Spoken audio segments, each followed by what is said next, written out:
ฝ่ายหินตำบลสุเทพอำเภอเมืองจังหวัดเชียงใหม่สถานีวิทยุวัดหนองกายตำบลสันปะยางอำเภอแม่แตงจังหวัดเชียงใหม่สถานีวิทยุ CM77 วิทยุอินเทอร์เน็ตล้านนาสถานีวิทยุพระพุทธศาสนาจังหวัดเชียงรายตลอดจนวิทยุชุมชนเสียงตามสายหอกระจายข่าวตามวัดตามวาตามหมู่บ้านต่างๆพร้อมกันนี้กราบถวายการต้อนรับและเจริญพรต้อนรับพระมหาเถระครูบาอาจารย์พระเจ้าพระสงฆ์ศรัทธาญบุญที่กำลังรับชมรับฟังอยู่ทางหน้าจอ Facebook เฟซไลฟ์สถานีมรดกธรรมของวัดวังสิงห์คำตลอดจน Facebook ของ104ธรรมะคลายเครียด Facebook ของญาติโยมศรัทธาตอนนี้พอกำลังหัวหมุน ดินยุนเปิดวันละแล้วหน้าจอมันมาหูกันเนาะเปิดซ้ำกันไปตอนนี้เสียงมันบ่ออกกำลังปรับเนอะพอปุ่นอยู่วัดไฟหินพอลูกศรจี้ไปยุนยันนั่นเอาเต็มตีนเนอะพอเนอะคือบางเตื้อเปิดละไว้ละรอสตาร์ทพอก็เข้ามาปุ๊บหมุนไปหมุนมามันบ่ฮู้กำกันเนาะคนหนึ่งหยุดหนึ่งคนหนึ่งเปิ้นกับบ่ฮู้เปิดละไว้เปิดซ้ำกันไปมันก็เลยขัดข้องรอสักกำเนอะต่างหน้าเฟซแต่ต่างสถานีตอนนี้ปกติพอเหือแตกละหมุนไปหมุนมาเอาเต็มตีเนอะยุนยันท่านอาตมาภาพเก้ากับผมก็มีหน้าที่นั่งพอท่านนะเพราะว่าก็ยังบอกปอให้คล่องต้องอาศัยท่านผอคอนโทรลต่างเป็นห้องอย่างก็รหัสต่างไกลคอนโทรลต่างไกลจังซอบอกเสียงหายแม่มัทนาก็บ่มีเสียงท่านพระครูปลัดวิมลวัฒน์ก็บอกมีเสียงตอนนี้ช่างเทคนิคกำลังปรับปรุงเหือแตกเหือฟุ้งยำเจ้าหันหมุนไปหมุนมาหัน เดี๋ยวรอปกติสักกับเนาะเพราะว่าก็ตักได้ตั้งหน้าใหม่ไปเรื่อยๆก่อนรอต่างท่านผอกำลังอย่างก็กำลังปรับ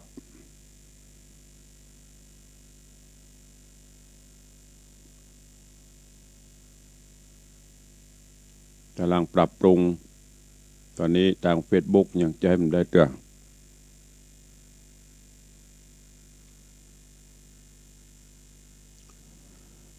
รอสักครู่เนอะพี่น้องทางวิทยุก็รอไปพร้อมๆกันเนาะตอนนี้ขัดข้องทางเทคนิคหน้าจอพอกำลังเหือดแตกเหือดฟุ้งกำลังปรับปรุงเสียงมันบ่ออกมีแต่ภาพ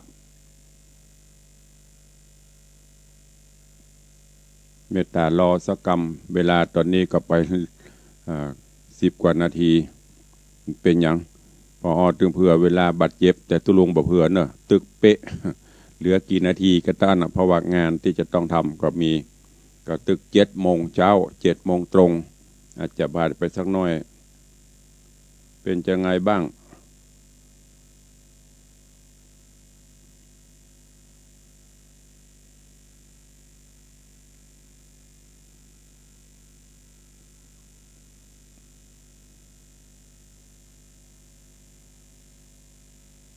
รอสักกรรม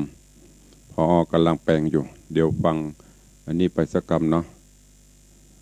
ในระหว่างที่รอบ่ให้สถานีมันเงียบ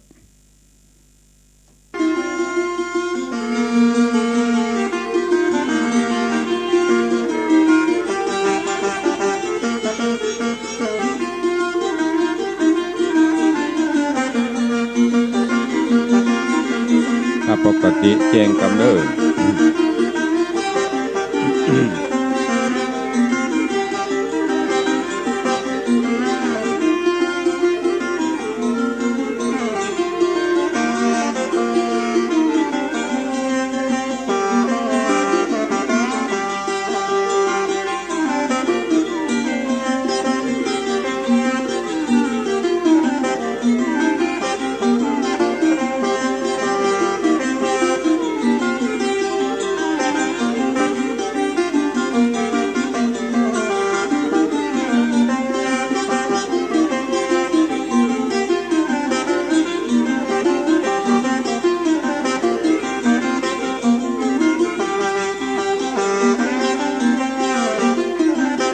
ำลังปรับปรุงแก้ไขเสียง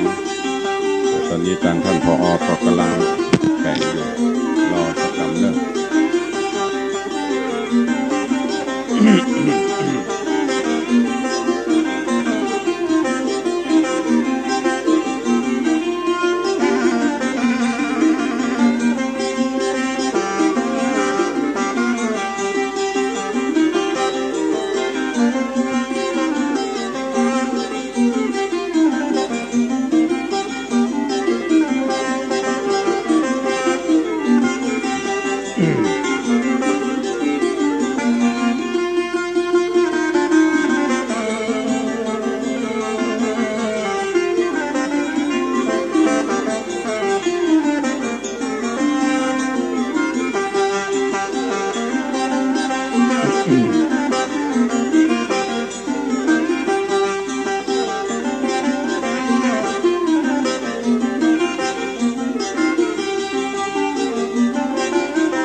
ก็ตอนนี้ก็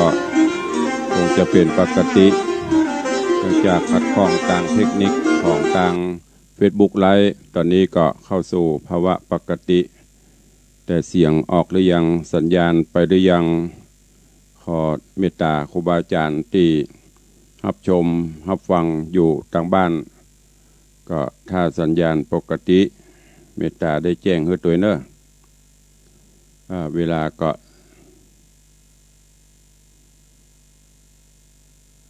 มันเป็นอย่างน้องถ้าไปรอมันดีก็ปกติหรือยังท่านผอ.แจ้งเข้ามาตัวเวลาไปเรื่อยๆล่ะ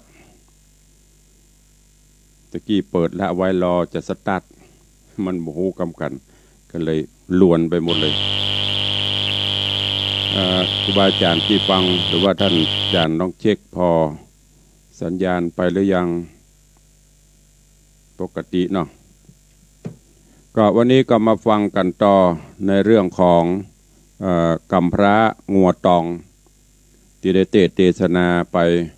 ถึงภูกที่2ตอนที่1เรื่องมันเป็นจะได้เสียงมันมีเป็นอย่างนั้นท่านผอ.วันนี้ก็เอาทางสถานีวิทยุก็พอเนาะหรือว่าจะว่าไปเรื่อยๆเวลามันไปเรื่อยๆ20 กว่านาทีละต่างปนกับแปลงไปเนาะและจะดวงทางสถานีวิทยุกับฟังทำไปก็จะเปิดดูสแตนบายไปเรื่อยๆก็ในตอนที่แล้วมาถึงที่หลังจากที่พ่อพญา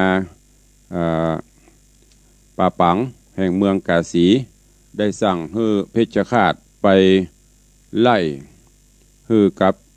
ขี้ไล่2 คนโดยเฉพาะเมียที่เป็นผีโพงคือออกจากบ้านจากเมืองไปจนกระทั่งตอนนี้ถึง2ปุ่นหนีออกบ้านออกเมืองไปปักหลักปักฐานอยู่นอกเมืองแล้วก็ไปหันทำเลที่ดีมีแม่น้ มีอย่างต่างๆสัพยะเหมาะแก่การเพาะปลูกถึงสองก็ไปแปลงตูบแปลงปางแปลงกระต๊อบอยู่จนกระทั่งต่างเมียที่เป็นผีโพงเนี่ยก็มีลูกมีเต้าหรือว่ามีต้องเกิดลูกออกมาโอ้ลูกคนแรกจำเหมือนเปิ้ลอย่าออกมาเกิดเป็นงัวเข่าตองมีเข่าเป็นตองมีเล็บมีเข่าเป็นตองพ่อแม่ก็เลยตั้งชื่อคือว่าเจ้าน้อยงัวตองจากนั้นก็อยู่มาแหมบะเมินบะนานนางผีโพงนี้ก็มีต้องมีไส้มาแหมแล้วก็ถึงเวลาทศมาศถึงเวลาครบที่จะเกิดก็เกิดออกมามีลูกแหมเป็นพ่อใจเป็นผู้ที่สมบูรณ์อันนี้ก็เลยใส่ชื่อลูกว่ากำพระงัวตองอันเป็นลูกคนที่สองครอบครัวนี้ก็อยู่ด้วยกันเสาะวางหากินตามถิ่นตามภาษาคนทุกข์คนยากเก็บใบไม้ใบตอกเก็บใบตองมาขาย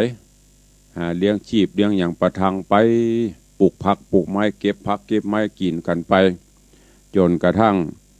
ลูกถึงสองก็ใหญ่หน้ากระบาลขึ้นมาแล้วก็หูห่อหันอากับกิริยาของแม่โดยเฉพาะแม่เป็นผีโพงชอบกินจิ้นดิบปลาดิบปูปลาอย่างต่างๆเหล่านี้หันตึงวันก็เกิดความวิตกกังวลเกิดความกลัวเกิดความน้อยอย่างนั้นต่างๆนานาก็มาอู้กันถึงสองพี่น้องว่าอันแม่เฮานี่เป็นผีโพงเป็นที่อายเป็นที่นี่อย่าขึ้นไปสะปะเนาะก็เลยจะพากันหนีเพื่อที่จะไปเสาะแสวงหาวิชาความรู้ตัวเองเสาะแสวงหาวิธีที่จะมาช่วยเหลือตั้งครอบครัวตัวเองก็เลยพูดจากันดีแล้วก็ไปขอลาแม่ลาป่อแม่ได้ยินก็โอ้น้ำลายประจ่างโอ้ลูกเหยเฮาทุกข์เฮายากจะไปหนีละกันไปที่ไหนจะได้อยู่ด้วยกันเนี้ยแม่ป่อก็พยายามเสาะหาอย่างต่างๆมาให้ลูกให้เต้าได้กินได้ใจมีทุกข์เฮาทุกข์ก็อยู่ตามทุกข์เฮาเนี้ยบัดถ้าไปที่ไหนถึงสองก็วอนขอกับป่อกับแม่ในตอนที่แล้วมาถึงที่นี่เวลาหมดลงวันนี้ก็ฟังกันต่อว่าดึงกำพร้างัวตองแล้วก็เจ้างัวตองหรือว่างัวเขาตองจะได้ไปกาหรือว่ามีชะตาอันใดที่จะต้องประสบพบปะไปทางหน้าก็ขอนิมนต์และเจริญพรเชิญทุกท่านเนอะได้ติดตามรับฟังพระธรรมเทศนาปืนเมืองเหนือเรื่องกำพร้างัวตองในผูกที่สองตอนที่สองแล้วก็จะขึ้นยังผูกที่สามถ้ามีเวลาเป็นลำดับไปทาง Facebook ก็พอกำลังแปลงไปเรื่อยๆเนอะดีก็ดีบดีก็เป็นยังแกไปคนเดียวเนอะก็จะเทศนาไปเพราะเวลามันไปเรื่อยๆก็ตอนนี้ยังมีใครได้ชมเด้อหรือว่ายังมีใครตอบมาสักอย่างออกหูบ่ออกก็บ่หูก็จะเทศนาไปทางสถานีวิทยุไปเชิญทุกท่านเนอะตั้งอกตั้งใจฟังกำพร้างัวตองในตอนต่อไปณโอกาสบัดนี้ นะโม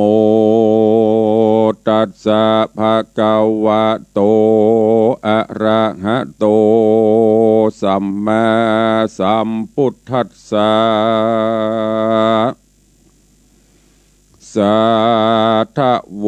ฟังลาโสตุจนะสัพพุริสะตังหลายตั้งยิงและใจม้วนโมติได้ปากันอยู่ทาดาฟังยังรัสธรรมเทศนา กำพระงัวตองลำดับทองมาแถมแล้วเราขอเชิญศรัทธาหนุ่มเท่าทั้งหลายจุงตั้งใจหมายถ่อมทาได้ฟังต่อไปไปนานี้และนาที่นั้นเทวดามวลหมู่อันรักษาอยู่ดงรีตามนาทีเหี่ยวหาตามอากาศเวหาได้ยินเสียงจ้ากล่าวถอยแห่งเจ้ายอดซอยทะลงธรรมก็ปากันมาสู่ยังที่อยู่เกหาแห่งสองขาตุกขีไรก็หูใดสัจจังว่าหนอพูดทางหนุ่มนาวลาพ่อแม่เจ้าใส่ใจเพื่อจักไปนาตามกำกราบันดลที่อันตนสร้างไว้ตั้งแต่ไทยเดิมมาการเทวดามวลหมู่ได้พร่ำหูหันใส่ก็โดนใจสองเท่าคือพ่อแม่เจ้ามุนีส่วนสองเครื่องขีดนั้นใส่การลูกมาไว้วานวอนวานก็สงสารลูกน้อยอันมากล่าวถอยไข่ปันก็ปากันกึดทีเฮือแม่นตี้ตามกองว่ากันเฮาปองห้ามขาดบ่อนุญาตไข่กามล้างเตื้อกำหาดเฮามาหนองน้าวตัวตาน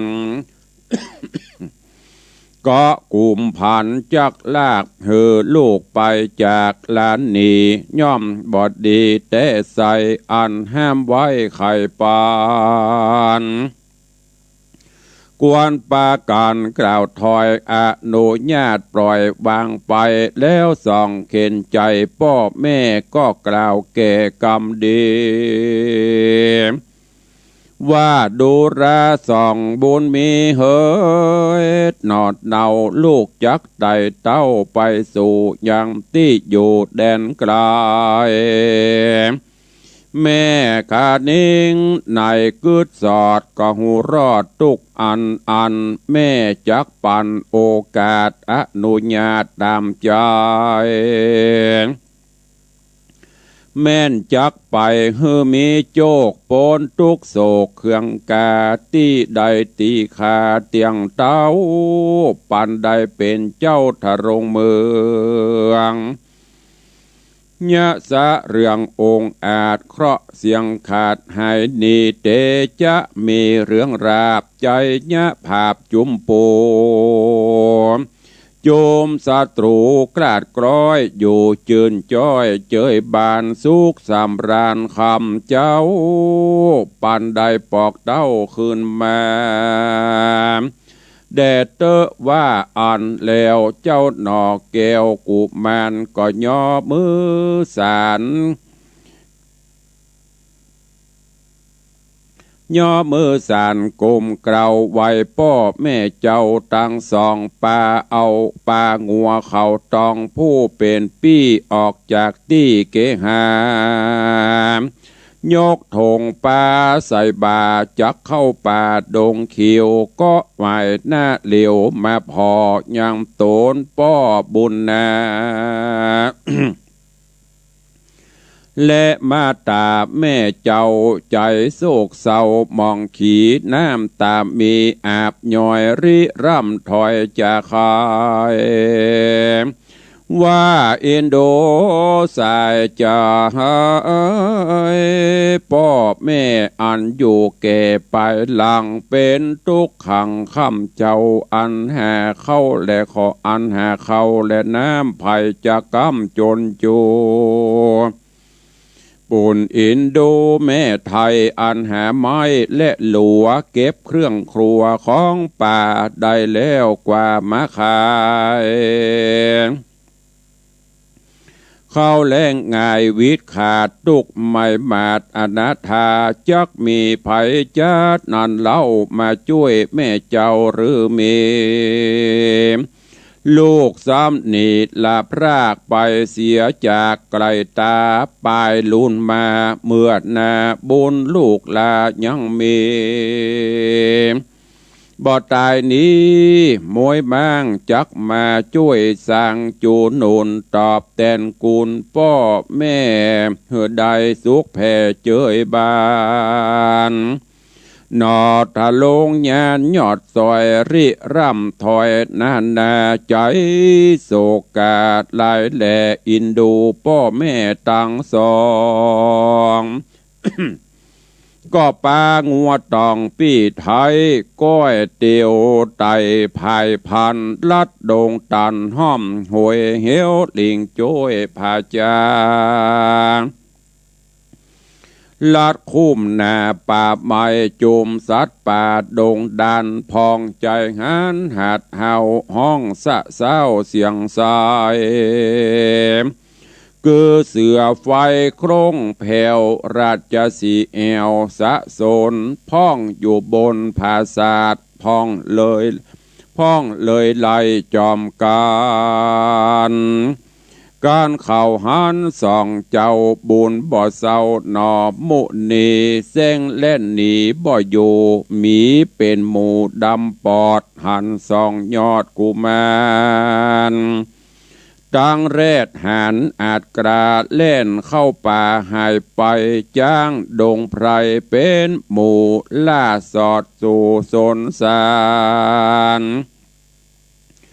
จุมกวางฟานควายเถื่อนแอวละเลือนเป็นจุมหัวป่าสุมกินยามาลายป่าตรวจลายตั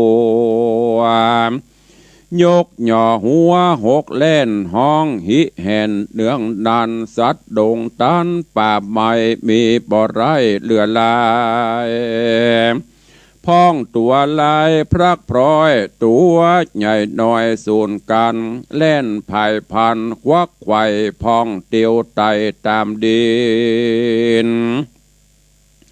พ้องกอบบินเป้าเปิบพ้องอยู่เงิบดอยผาสะกุลนาห้องสา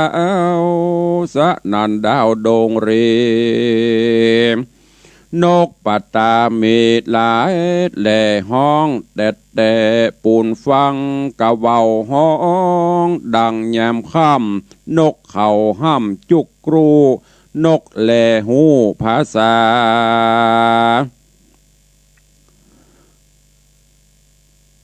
หันสองขาพี่น้องลัดเถื่อนทองดงตันปวปากันทำข่าวว่าจักไปดันดาวในจาเอาโถงป่าห้อยบาเตียวลัดป่าดงรีลูกไม่มีมาอากเต้าสั่งบอกกินต่างเขาแหลงงายนกแหล่หลายใหญ่น้อยถามเจ้ายอดซอยถ้าลงยานนกหัวควานซับไม่แห่งยะหัวแกว่งไปมานกไปมานกแล้วลาเป็นหมู่บินสอดอยู่เป็นจูม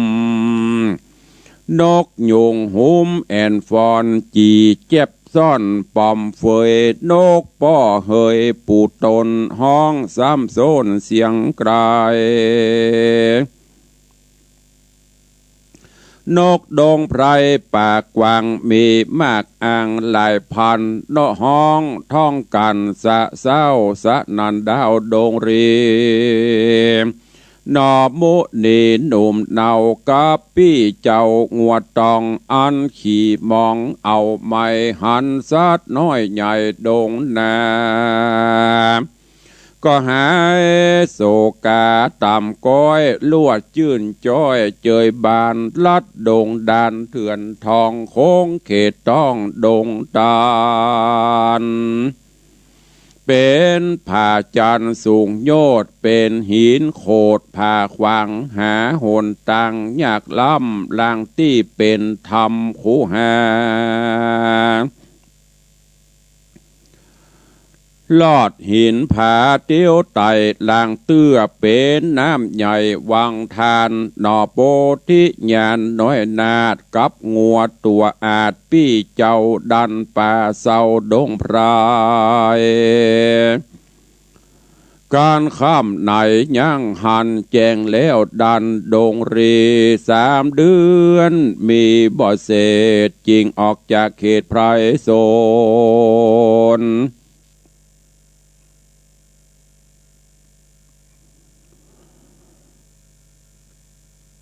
ลอดเมืองพลขวาบานนอกแดนดาวขอกสีมาแห่งพระญาโยดยาวผาแผ่นดาวเมืองกาสีก็มีหันและนาสาทะโวฝังละโสตุจนะสัพปุริสะยิ่งใจตั้งหลายมักฝ่ายหายตะหอยตั้งบุญจักนูนเตรียมกำเฮือลวงล้ำภัยมานจริงฮือตานบอกขาดบอกประมาทนาเสียสินและนาตาตาน้อยกาดลานอนใส่พระที่ใบพุทนอพุทธาอันป่าผาตาปีเจ้าด้านป่าเศร้าดงพรายด้านป่าเศร้าไพรโสนฮอดเมืองโคนใหญ่กว้างแห่งพระเจ้าจ้างกาสีเจ้าปุรีมวนหมู่เตียวกันอยู่โซนสารพ้องกะตามการนาให้พ้องก่อไฟหาของพ้องก่อปองตังกาพ้องจูงแม่จูงงัวพ้องหาบลัวหาบไม้มีพร้อมไข่นานาหนอพุทธาหนุ่มมาดาวป้าบี้เจ้างัวตองไปเถิงทอง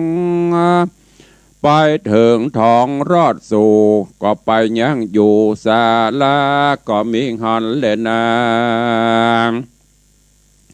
ตาตาในกาดละนอนยังมีเด็กน้อยนับอ่านร้อยทวนทานลูกเจ้าบ้านตั้งหลายอันเลี้ยงวัวควายอยู่ไกลหันพระติไวยศรัทธาปากันมาเป็นหมู่แวดล้อมอยู่ใหญ่ใหญ่แล้วจะใครถามที่ว่าดูราปี้เฮยส่องเจ้าได้ไต่เต้าแต่ได้ไต่เต้ามาหอดยามาย่างจอดศาลามา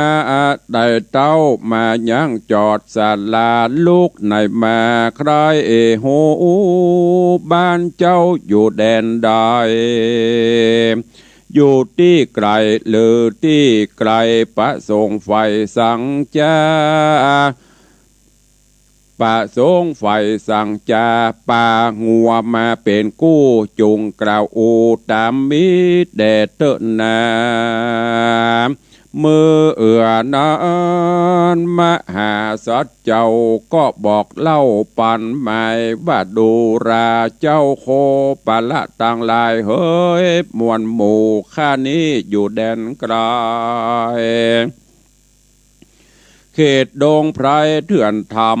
ลำย่านน้ำสากรคงเขตขอนใหญ่กว้างแดนตาต่างเมืองกาสีเฮามาดีไฟหอยฮือหายต่ำก้อยมองผ่านใครหันสถานบ้านจ้องแดนเขตห้องต่างเมืองอันรุ่งเรืองบ่อเศร้าดังคนเล่าหรือกันเฮาไข่หันไปไข่ไข่หันคนน้อยใหญ่ปุรีใครหันป่าเวณีแต่ก่อนอันสืบซ้อนกันมาดังโบราณจาแต่เก่าว่า10 กรรมเล่าหรือการ บ่เต้าตาหารแต่ใส่จริงเตียวไตมาจูเพื่อพอดดูเทิงตีหือแจ้งทีหันแจ้งทีกับตาส่วนงัวนี่นาอาจกระหากเป็นปี้คาดดีลีและนาต้านเฮยตีนานจุมเด็กน้อยตั้งหลายฟังนอบุญภายบอกเล่าได้หูเก้าขี่ยามก็ปากันจะตอบถอยว่าดูราสองยอดซอยกลิ่นกูเข้ามาสู่เขตกวางแดนต้าตั้งปนาคามหิมดงรามป่าเศร้าเฮานี้เล่ายินดีขอสองสลีปีน้องเอวสอดห้องตามใจพระสงฆ์ได้จุงกล่าวเฮือหูข่าวตามมีเฮายินดีเตดเราช่วยส่องเจ้าตามกวนก็มีหันและนานิธิตังขีญาสังวันนาวิเศษจาห้องเหตุธรรมเทศนากำพระงัวตองผูกทวนที่สองตอนที่สองก็บังโกมสมเรศสเดช พระธรรมเทศนาโคนะโลหะกำพระงัวตองในผูกทวนที่สองก็จบไปต้องขอประทานอภัยสู่มาอภัยครูบาอาจารย์เนอะต่างเฟซบุ๊กไลฟ์ตลอดจนญาติโยมมันเป็นกระทอนกระแท่นมันเป็นบอลลอนพรแผ่น พอเหือดแตกยำเจ้า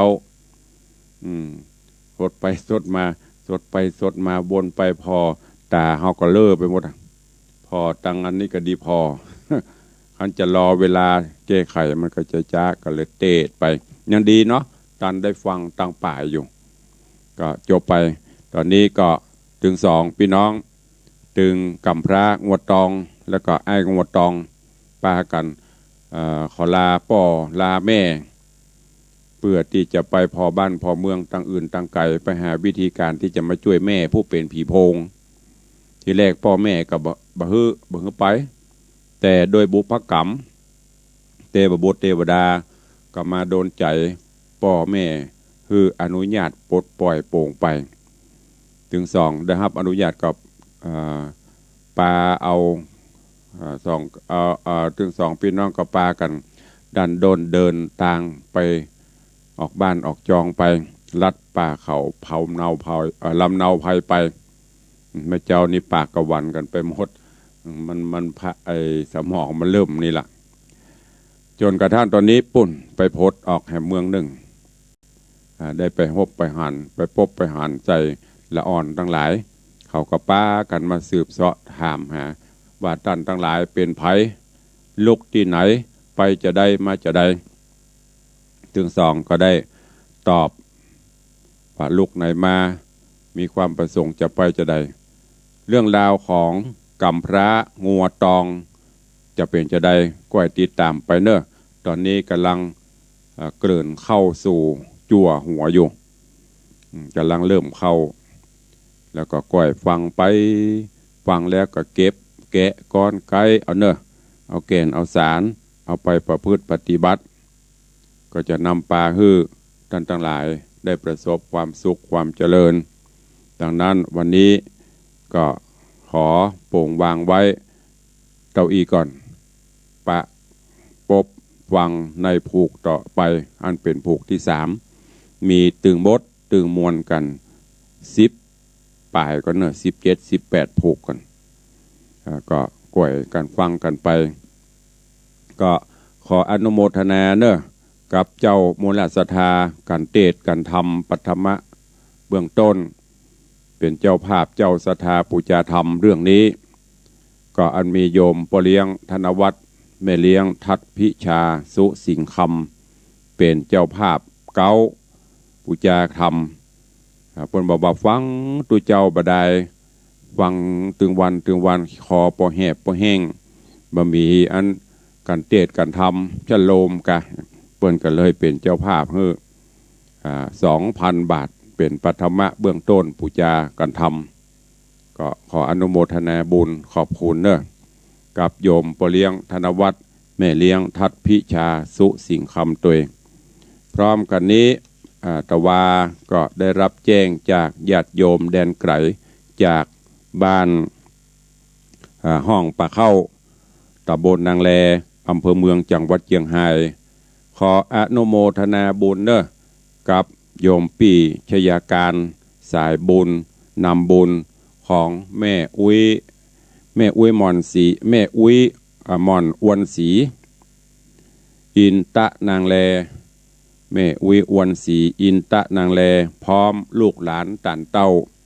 แม่อุ้ยฟังตุลุงทางสถานีวิทยุคลื่นพระพุทธศาสนาจังหวัดเชียงรายเป็นประจำกุแลงฟังแล้วก็ใครมีเจตนาใครปูจากันเตดกันทำจึงได้ฮือโยมลูกสาวคือโยมปีชยาการ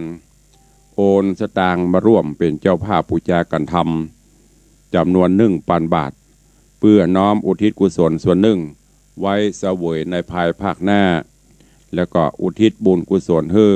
พ่อเกิดแม่เกิดเทวบุตรเทวดา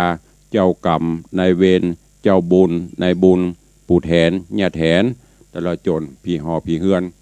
และแหมอันหนึ่งก็อุทิศกุศลให้ป่ออุ้ยบุญมีแม่อุ้ยติบแม่อุ้ยดีอินตะนางแลแล้วก็อุทิศบุญกุศลให้แม่อุ้ยหม่อนปุ๋มกันติบอันเป็นญาติพี่น้องปิตามารดาผู้ล่วงลับดับขันไปเนอะขออนุโมทนาบุญกับโยมแม่อุ้ยหม่อนอวนศรีอินตะนางแลบ้านห้องป่าเข้านางแลเชียงรายผ่านต่างรายการโอกาสนี้ตัวเองส่วนญาติโยมที่จะโมทนาบุญปูจากันเตดกันทำก็ตามจิตเจตนาเนอะตุลุงบ่ได้บังคับสุดแล้วแต่จะให้จะห้อมตามเจตนาบะมีก็ยกมือ10 นิ้วตั้งจิตอธิษฐานเอาบุญกุศลเอาการทำบุญส่วนตานอยู่ที่จิตเจตนาถ้าบะมีเจตนามันก็ไม่ได้บังเกิดผลใดๆและที่สำคัญเคยย้ำเคยเตือนเคยบอกอยู่เสมอตานแล้วจะไปเสียดายถ้าเสียดายก็บ่ต้องตานนี่คือสัจธรรมเสียดายเขาตานไปก็บ่ได้บังเกิดประโยชน์ตานไปแล้วก็บ่ต้องเสียดายเพราะนั้นคิดให้ดีบารมีธรรมจะเกิดก่อนที่จะทำบุญส่วนตานใจดาบสลีกันใจปัญญาพินิจพิจารณาบุญนี้มันจะเป็นของไผท่านตานไปก็เป็นของท่านตุเจ้าพระนายก็เพียงแต่เป็นผู้เป็นสะพานบุญไม่ใช่ว่าตานแล้วเวลาอย่างที่ผ่านมานั่นเป็นเรื่องเป็นราวกูกินแหนงได้ตานโอ้หูอีกูบ่ไหวโลหูอีกูบ่ตานโลอันเนี้ยเป็นความผิดที่คิดพยายามแยกแยะก่อนที่จะตานเจตนาเขาตานฮื้อไผตานฮื้อป้อตานฮื้อแม่ตานฮื้อบรรพชนตุเจ้าก็ฮื้อปอนไปเฮาได้รับปอนความสุขใจเกิดขึ้นอันนั้นแหละบุญเกิดขึ้นส่วนผลมันจะเป็นจะได้อันนั้นก็แล้วแต่เปิ้นไปตั้งหน้าจะไปเอามาผสมปนเปเสพข้าวฟังอย่างต่างๆแล้วฮื้อใจดาบสลีกันใจคือปัญญาพินิจพิจารณาพิเคราะห์เหตุเรื่องราวอย่างต่างๆก็จ้างข่าวสารอย่างก็ตามประเดี๋ยวนี้มันสื่อกันบ่อยอย่างครูบาอาจารย์เปิ้นตำนายโลกนี้โลกทั้งโลกบูบนฝ่ามือเพราะฉะนั้นก่อนที่จะถูออกปากถูออกใจคิดพิจารณาให้ดีโดยเฉพาะข่าวสารอย่างที่เขาส่งให้กันข่าวดีข่าวให้ข่าวอย่างก็จ้างเนอะแจ้งเตือนสติปัญญาปัจจุบันนี้หันข่าวอย่างมาหน่อยโอ้ส่งกันต่อบะอ่านบะวิเคราะห์ถ้ามันจะเป็นผลเสียกับบ่เสียกับบ่ฮู้เนอะก็พิเคราะห์อย่างน้อยควรดีจะส่งต่อก่อควรดีจะลบขว้างก่อ อ่านพอแล้วก็พินิจพิจารณาเอาการทำบุญส่วนตานก็เหมือนกันเขาทำก่อนก็เปลี่ยนไปเต็มที่เมื่อยังเขากินข้าวนั่นน่ะเขากินมาตัดเป็นละอ่อนพวกละหรออิ่มนำสำราญใหญ่โตมาแล้วหรอพอมาไกลมาห่างหลังมาก่ายเข้าบ่ค่อยกินข้าวบ่ค่อยกินน้ำสุดท้ายเป็นจะได้โรคภัยไข้เจ็บร่างกายบ่ได้รับสารที่ดีกินข้าวบ่อิ่มบ่เต็มนอนบ่หลับสุดท้ายร่างกายก็ทรุดโทรมสุดท้ายก็ตายก็เหมือนเดียวกันทำบุญสูญตานนั่นน่ะตั้งแต่ก่อนมาตานไปยกใส่เก้าใส่หัวตั้งจิตอธิษฐานตานไปแล้วบุญมันบังเกิดขึ้นแล้วเฮาได้เต็มแล้วความสุขใจเฮาก็เกิดขึ้นแล้วแต่หลังๆมาพอเป็นเรื่องเป็นราวอย่างเอาเรื่องเก่ามาเกิดไปแหมอันนี้ใจบ่ได้เนอะแสดงว่าที่เฮากินมันน่ะมีสักอย่างที่เฮาตานมันได้ประโยชน์ชนะอย่างละนั่นก็แยกอย่างที่ตะเกียคนเฮากู้คนบอกว่าเป็นตู้เจ้าพระเนนบอกว่าเป็นทหารตำรวจบอกว่าเป็นครูบาอาจารย์แม้กระทั่งพอออกไม่ออกศรัทธาก็เหมือนกันไม่ใช่ว่าจะดีหมดก็ไม่ใช่แต่ทุกคนก็ไม่อยากที่จะสร้างแต่บางครั้งมันอาจจะมีเพราะว่ากรรมบันดาลกรรมบันดลกรรมภัยกรรมมันกรรมคือหยังกรรมก็คือการกระทำไปในทางที่ดีก็เป็นกรรมดีกระทำกรรมในทางที่ชั่วก็เป็นกรรมชั่วมันเป็นของเฉพาะตัวของภัยของมันเพื่อว่าสัตว์โลกย่อมเป็นไปตามกรรมบันดาลขึ้นมาเช่นนั้นเพราะฉะนั้นก็ฝากไว้เนอะ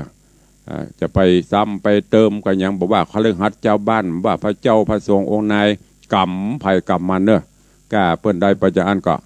มันก็สุดที่จะนี่ละหมู่เฮาซ้ำไปเติมอย่างที่เสพข่าวเสพหยังน่ะเวลาหันข่าวในที่เขาแชร์ไปคอมเมนต์ไปดุไปด่าไปว่าก็เปิ้นกรรมมันไปไหนนะถ้าบัดตกตาเฮาแล้วเฮาจะรู้สึกตกตาเปิ้นไปดีไข้หัวตกตาตัวไปดีไข้ให้หลายท่านหลายคนว่านักข่าวบอกว่าตำรวจทหารที่เคยเจอมาก็จะรู้แล้วว่าผลกรรมมันเป็นจะได้ตัวลงก็ฝากไว้เนอะด้วยความเป็นห่วงมีหลายท่านหลายคนกินแหนงได้ไหวกินแหนงจะไปว่าจะไปคิดเอาขว้างเหี้ยเรื่องบนนี้กรรมของเขาอย่างที่บอกปฏิกะเขามีส่วนเลวบ้างช่างหัวเขาจงเลือกเอาส่วนที่ดีเขามีอยู่เป็นประโยชน์โลกไว้อย่างน่าดูส่วนที่ชั่วอย่าไปรู้ของเขาเลยหลวงพ่อพุทธทาสเพิ่นได้กล่าวไว้จะหาคนมีดีโดยส่วนเดียวอย่ามัวเที่ยวค้นหาสหายเหมือนเที่ยวหาหนวดเต่าตายเปล่าฝึกให้เคยมองแต่ดีมีคุณจริงไปเสาะหาหนวดเต่ากะมีที่ไหนหั่นมันก็มีตึงดีตึงชั่วเหรียญก็มีสองด้านเขาก็เลือกพยายามเอาดังนั้นก็ฝากไว้เนอะเอาละเวลาก็ล่วงเลยมันทักเกก็จะได้อูจาตักตายหน้าไม่วันนี้รู้สึกจะคลุกคลักหน่อยเพราะตาก็เมาพอไปตั้งเพชรพ่องนุ่นยันดังนี้ก็รอเวลาในนั้นมันสตาร์ทแล้วก็สตาร์ทต่อมันหยุดไม่ได้เนาะครูมาอภัยครูบาอาจารย์ตัวเองกราบถวายการต้อนรับได้หลวงพ่อดำพระครูกมลสิทธิการหลวงพ่อได้มาติดตามเพื่อกำลังใจตู้ลูกตู้น้องเป็นประจำก็ขอกราบขอบพระคุณตัวเองถวายการต้อนรับตุปีเบสทำพระครูอย่างหัวลืมจื่อละห้องกระตุห้องกระจื่อเล่นจื่อแต่ข้าลืมไปละคุโยมตูวิเวกวรรณารามโยมพินานจรันปิยจันทร์ดอยซิวสั่งเฮลเนอร์พินานเนอร์ที่ไลน์มาบอกก็จะได้วันใดเดี๋ยวจะบอกคำโยมปเลี้ยงธนวัฒน์แม่เลี้ยงทัดพิชาสุสิงคำเจริญปอนโยมปีจัญญาฟองซักถวายการต้อนรับท่านเจ้าสมพรทิตะโสพโนเนอะเจริญพรต้อนรับคุณโยมประคำหนุมานนะเข้ามาชมมีถึงไทยถึงเมืองเนอะนี่นะพอจะรู้ว่าผู้เป็นคนไทยก็ต้องตอบเป็นไทยไปเจริญปอนโยมปีบาลีคุณโยมบาลีอินทกูลปีจัญญาฟองซักแล้วก็ท่านเจ้าจานพระครูสถิตเจติยรักษ์วัดเจดีย์แม่ครัวท่านอาจารย์พระครูประหลัดวิมลวัฒน์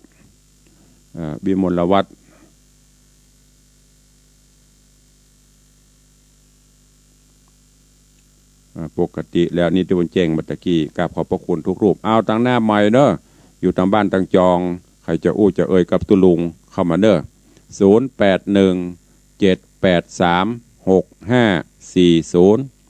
0817836540เจริญปอนวันนี้พ่อเลี้ยงการการนมัสการเจ้าเจริญปอนได้ดูเป็นคงเป็นกรรมเป็นที่เอาละแม่นั้นไม่ต้องอู้อะจบไปเอาเรื่องอื่นอันนี้ทุกเจ้ามาอธิบายให้ฟังไปได้ไม่ต้องไปซ้ำแล้วนะจบไปละดูสาธุอนุโมทนาเนอดูแลพระศาสนาไปเนอเรื่องบุคคลเรื่องตู้เจ้ามันจึงมีเหมือนกันหมดทุกวงการเฮาก็ดูแลจะไปมามั่วกันแยกแยะเนอสาธุอนุโมทนาเจริญปอนพ่อเลี้ยงวันนี้ตกอันดับตกอันดับไอ้สาเด้อโอ้ยดีดูพออย่ายิ่งระฟังนั่นน่ะเปิดละไว้ละแล้วเปิ้นถ้าหูก็เปิดซ้ำเห็นมันก็เลยไปมั่วหมดเลยไอ้ตัวเราไปไว้สาครับเจริญปอนอนุโมทนากันไปเด้ออยู่ด้วยกันไปไว้สาครับรักษาสุขภาพด้วยไว้สาขอบคุณโยมปเลี้ยงเสียใจบ้าเจ้าสัตว์เจ้าบ้าไปเลยที่วัดนี้เพิ่งก็มีแต่ก็จบไปละโอ้ยปอยางอันนี้บัดดังอู้มาห้ามเสนออู้เรื่องอื่นจบข่าวสาธุสายต่อไปใครจะอู้กับตุลุงเข้ามาอนุโมทนาถ้าเป็นเรื่องเดิมๆมันทุกเจ้าพนายเบรกไม่ต้องโทรงดห้ามเสนอความคิดมันออกสาธารณะบดีเอาเรื่องสันจินทำเรื่องยังเข้ามาได้เนอะตักตายหน้าใหม่0817836540โยมปอถาวรลำปางว่าใดครับเจริญปอนกำลังใจเนาะอนุโมทนาเราก็ยืนมั่นถือมั่นต้องไปใจนี่อื่นเนาะยึดมั่นในพระธรรมคำสอน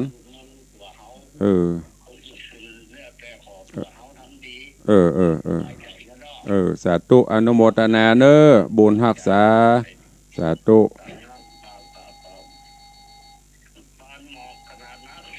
เจริญปอนว่า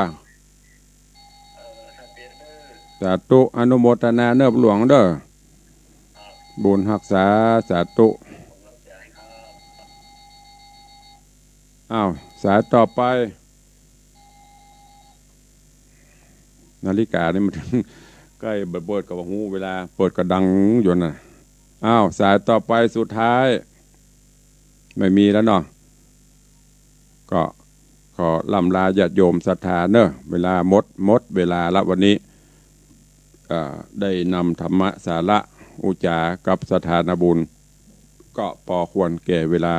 วันนี้ขอกราบขอบพระคุณครูบาอาจารย์ท่านเจ้าจุตนจุองค์เนอะที่ได้เข้ามาติดตามรับชมรับฟังในวันนี้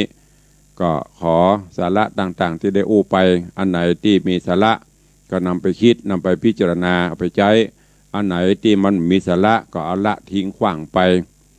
ขอวันนี้เป็นวันแห่งความสุขของจุตนจุองค์ทุกท่านทุกคนเนอะจัตตารโอธรรมาวัฏฏันติอายุวันโนสุขังภะลัง